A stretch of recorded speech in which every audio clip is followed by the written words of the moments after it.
It was a cold autumn night when I first heard about the disappearances in Black Hollow.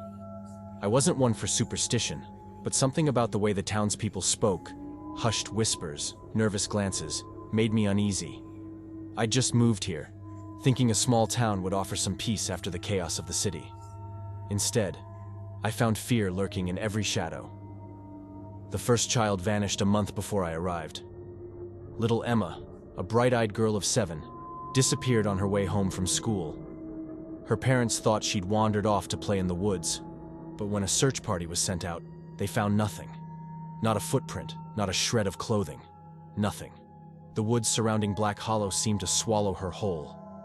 Then it happened again, and again. Children vanishing without a trace. At first, it was just 1 or 2 every few weeks. But by the time I arrived, the disappearances were happening every few days. The town was suffocating under the weight of its fear. I remember the first night I truly felt it, the evil creeping beneath the surface. It was just after midnight. The wind howled outside my window, rattling the glass like skeletal fingers tapping for entry. I couldn't sleep, tossing and turning in my bed, my mind plagued by thoughts of the missing children. The strange part, no one seemed to talk about them openly. No candlelight vigils, no posters plastered on telephone poles. Just a grim silence, like everyone was trying to pretend it wasn't happening. A soft knock at the door broke the quiet. I sat up in bed, heart pounding. Who would be at my door at this hour? It was faint, almost as if whoever was outside didn't want to be heard. I hesitated, my pulse racing, but curiosity got the better of me. I grabbed my robe and made my way downstairs, every creak of the old wooden floorboards sounding deafening in the stillness. When I opened the door, there stood a little boy, maybe 8 or 9, with messy brown hair and wide, tear-filled eyes. He was wearing pajamas that seemed too small for him, clinging tightly to his thin frame. His lips trembled as he spoke. "Please," he whimpered, "I'm lost. Can you help me find my mom?" I should have felt pity. I should have been concerned, but instead, I felt something dark twist inside me, a deep, primal fear. There was something wrong. His eyes were too wide, too glassy. His smile, when it came, felt forced, like he was wearing a mask. I shook off the feeling. It was just a scared kid, I told myself, nothing more. "Of course," I said, forcing a smile. "Come in, and I'll call the sheriff." He didn't move, just stood there, staring up at me with those unnervingly large eyes. "No, you have to come with me. I need to show you where I saw her last." The way he said it wasn't a request, it was a demand. My stomach churned, and suddenly the house felt too small, too confining. I took a step back, my hand still on the door. "I think it's better if you come inside, and we'll call for help." His smile widened, too wide. "No, come with me," he repeated, his voice lower this time, almost a growl. I slammed the door shut. For a few seconds I stood there, my back pressed against the wood, my heart hammering in my chest. I waited for the knock to come again, for the sound of his small fists pounding against the door, but there was nothing. Just silence. I stayed there for what felt like hours, waiting for something. Anything. But the only sound was the wind outside.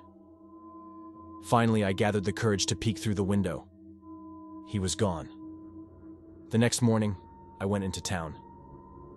I wasn't planning on telling anyone, but when I overheard 2 women talking about another child who had disappeared, I couldn't hold it in. I mentioned the boy who had come to my door, how he had seemed off, strange. The looks they gave me were enough to chill my blood. "That wasn't a boy," one of them whispered, her voice barely audible. "That was one of them." "One of what?" "The children," she said, eyes darting around nervously. "They look like kids, but they're not. They come at night, lure you out, and if you go with them, you vanish." I wanted to laugh it off. Monsters? Disguised as children? It was ridiculous. But the terror in her eyes was real. She believed every word she was saying, and deep down, I felt it too. That boy. There was something wrong with him. As the days passed, the tension in the town grew. Parents kept their kids inside after dark, but it didn't matter. No one could tell which child were real and which were the monsters. Sometimes, the missing would turn up in the middle of the night, knocking on doors, begging for help, looking for their parents. But no one opened the door for them anymore. The children who hadn't disappeared yet were treated with suspicion. People stopped sending them to school. Neighbors avoided eye contact. Fights broke out over the smallest things. Who had seen whose child at night? Who had heard strange voices? The town was unraveling. Then one night, I heard the knock again. I froze, the familiar dread curling in my stomach. I knew better this time. I didn't answer. I stayed perfectly still, hoping whoever or whatever was outside would leave. "Please," a voice whimpered from the other side. "I'm hurt. Please help me." It was a girl's voice this time. Soft, trembling. It tugged at my heart, but I knew better. I clenched my fists and closed my eyes, willing myself to ignore it. The knocking grew louder, more insistent. "Please, I'm scared." And then there was a new sound, a soft scraping noise, like nails on wood. My heart skipped a beat. They were trying to get in. I backed away from the door, moving deeper into the house, but the sound followed me, scratching, clawing, tapping at every window, every door.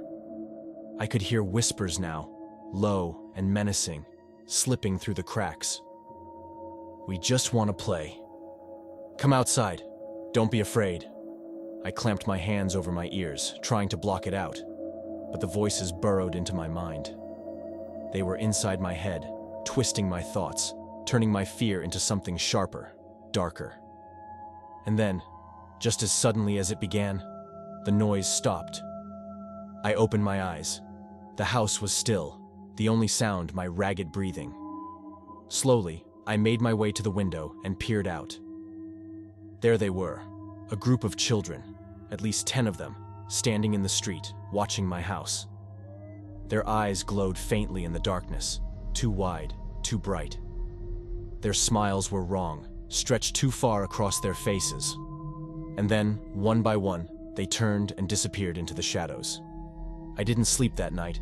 I couldn't. Because I knew, deep down, that they weren't done with me. They would come again. And next time, they wouldn't just knock. The town of Black Hollow is dying. Fear has consumed us all. No one knows who to trust anymore. Whether the child playing in the yard next door is real, or a monster waiting to lure you away. And the worst part? The children. They never stop coming. They're always watching, waiting.